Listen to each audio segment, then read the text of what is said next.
प्यारे विद्यार्थियों, आज हम नाटक के उद्भव और विकास के अंतर्गत नाटक के उत्पत्ति के सिद्धांतों का पूर्व में अध्ययन कर चुके हैं। आज हम नाटक के विकास का कालक्रम क्या है उसको देखेंगे।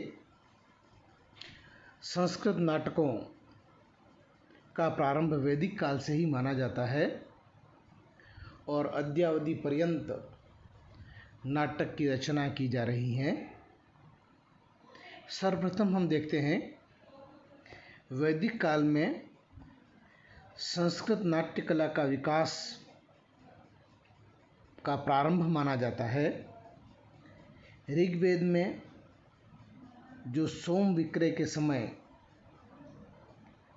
सूक्तों में किए जाने वाले अभिनय का पता चलता है। शुक्ल यजुर्वेद में एक शैलूष शब्द आया है जिसका अर्थ होता है अभिनेता। यज्ञ के अवसर पर शैलूष को गाने के लिए नियुक्त किया जाता था और सामवेद के मंत्र तो रागबद्ध ही हैं। ब्राह्मण काल में भी नाट्य कला का और भी विकास हुआ है। अतः वैदिक काल से ही नाट्य कला का सूत्रपात हुआ माना जाता है। रामायण और महाभारत काल में भी नाट्य के अनेक संकेत सूत्र प्राप्त होते हैं। रामायण में नाटक, नट, नर्तक, कुशीलव आदि नाटकीय शब्दों का प्रयोग हुआ है।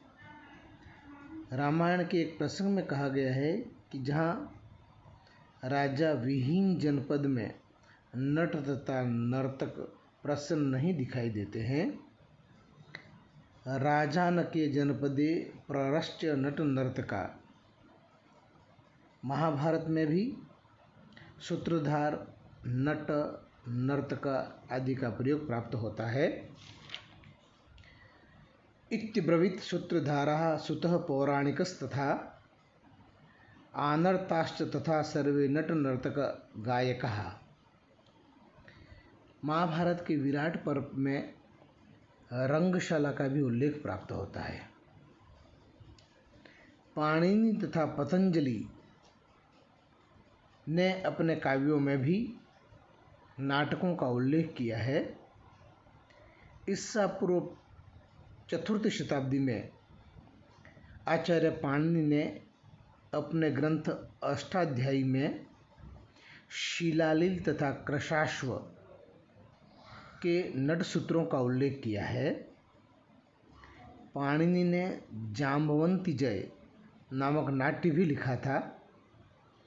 महर्षि पतंजलि ने भी महाभाष्य में कंसवध तथा बलिवंध नामक नाटकों के खेले जाने का उल्लेख किया है। नाटक का सर्वप्रामाणिक ग्रंथ आचार्य भरत मुनि का नाट्यशास्त्र माना जाता है। ईसा पूर्व 1st शती में इनके द्वारा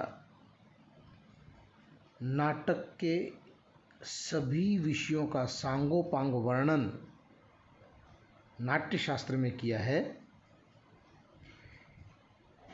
आचार्य भरत मुनि के समय भारतीय नाट्य कला अत्यंत ही उन्नत अवस्था में थी, ऐसा उनके ग्रंथ से प्राप्त होता है।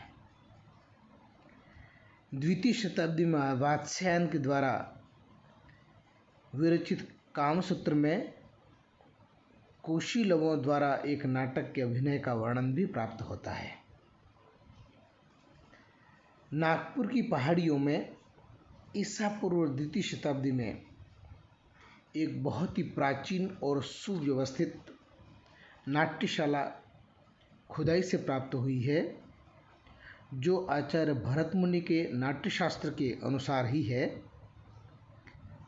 अतः स्पष्ट हो जाता है कि उस समय तक सुसज्जित प्रेक्षागृहों में नाटकों का अभिनय किया जाने लगा था। वर्तमान में उपलब्ध नाटकों में सबसे प्राचीनतम नाटककार भास स्वीकार किए जाते हैं। अतः भास को लौकिक संस्तत नाटककारों में प्रथम नाटककार के रूप में माना जाता है। इनके 13 नाटक प्राप्त होते हैं।